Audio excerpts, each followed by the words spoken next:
لمن حاربكم سلم لمن صالمكم عدو لمن عاداكم محب لمن أحبكم. بسم اللہ الرحمن الرحیم. تمام تعریفیں اللہ کے لیے، درود و سلام محمد و آل محمد کے لیے. تمام دیکھنے والوں کا السلام علیکم. وہی علی مدد قائم ٹی وی کینیڈا کی جانب سے میں آپ کا میزبان احسان عباس آپ سب کے سامنے حاضر ہوں. جیسے میں نے کہا کہ قائم ٹی وی ایک نئے پروگرام کے ساتھ آپ سب کے سامنے حاضر ہوتا ہے، ایک نئے عنوان کے ساتھ آپ تمام لوگوں کے سامنے حاضر ہوتا ہے.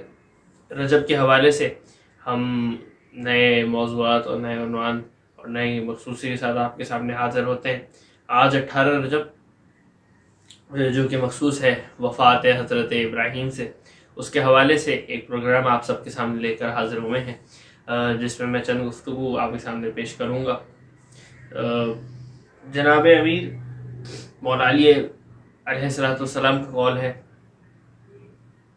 کہ سب سے اچھا مومن یا مومن وہی ہوتا ہے جس کا کل آج سے بہتر ہو، یعنی جس کا کل گزرا ہوا دن اس کے موجودہ دن سے بہتر ہو، یعنی وہ کچھ نیا سیکھے اپنی زندگی میں، جو نقصانات اس نے پہلے کرے وہ دوبارہ نہ دہرائے اور ایک بہتر انداز سے زندگی کو جیے.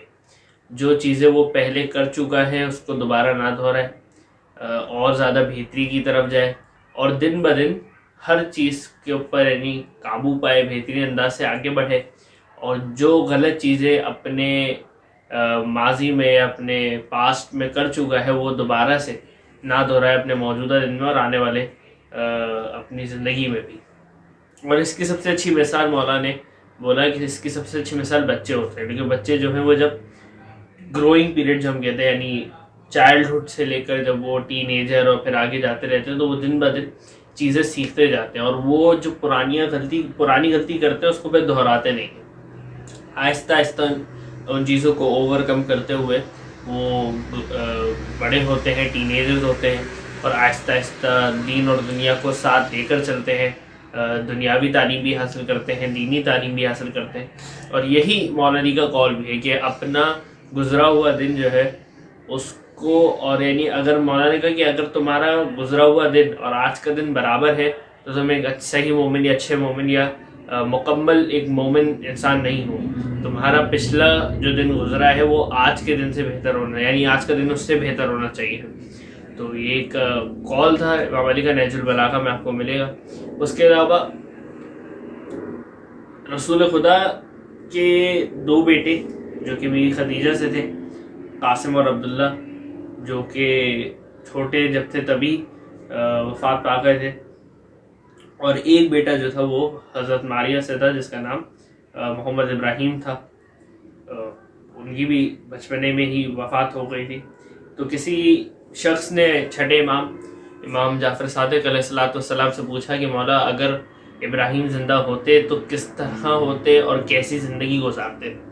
بہرحال جیسے میں نے کہا کہ 3 بیٹے تھے رسول خدا کے، تبھی رسول خدا کو ابو القاسم بھی کہا جاتا ہے. قاسم اور عبداللہ دونوں رسول خدا کے بیٹے تھے جو جناب خدیجہ سے تھے اور بچپنے میں ہی وفات پا گئے تھے، اور ایک بیٹا حضرت ماریہ سے تھا محمد ابراہیم جو بھی بچپنے میں وفات پا گئے تھے. ایک دن رسول خدا بیٹھے ہوئے تھے تو ایک ٹانگ پہ مولا حسین تھے اور ایک دوسری ٹانگ پہ جناب ابراہیم موجود تھے.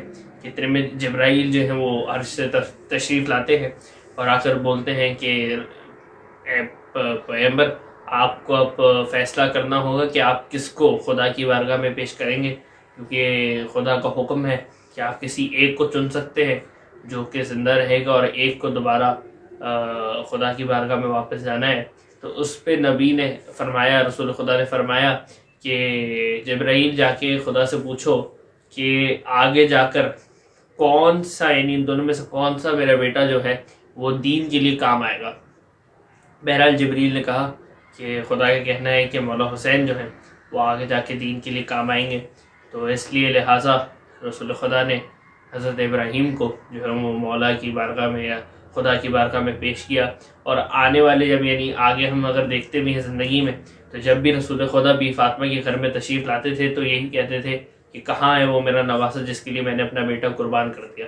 تو اس بات سے اندازہ ہوتا ہے، اس بات سے حضرت ابراہیم کی اہمیت بھی اندازہ ہوتی ہے، اس سے ان کی ہمارے معاشرے میں امپورٹنس بھی اندازہ ہوتا ہے. اور یقیناً بہت ساری ایسی شخصیت ہیں اسلام میں جن کے اوپر ہمارے یہاں اتنا ذکر نہیں کیا جاتا جتنا کرنا چاہیے، لیکن بہرحال فضیلت یعنی جو مولا علی، مولا حسین کی فضیلتیں ختم ہو تو باقیوں کی شروع ہو.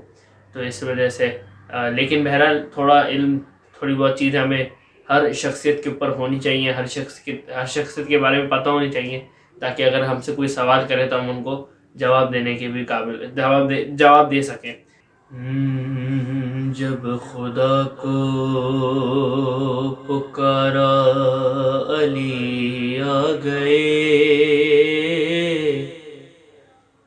جب علی آ گئے زندگی آ گئی، زندگی بندگی روشنی آ گئی،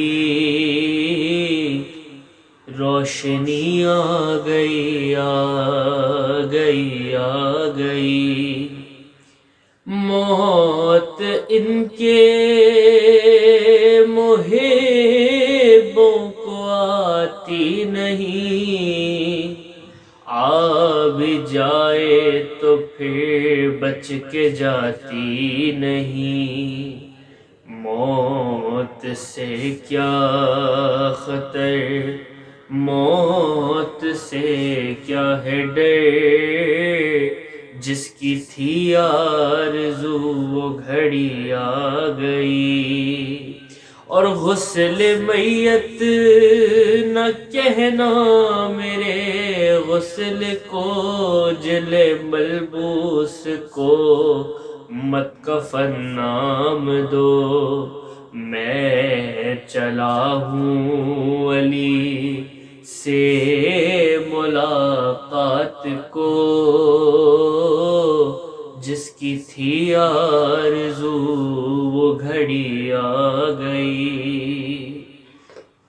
جب خدا کو پکارا علی آ گئے، جب علی آ گئے زندگی آ گئی.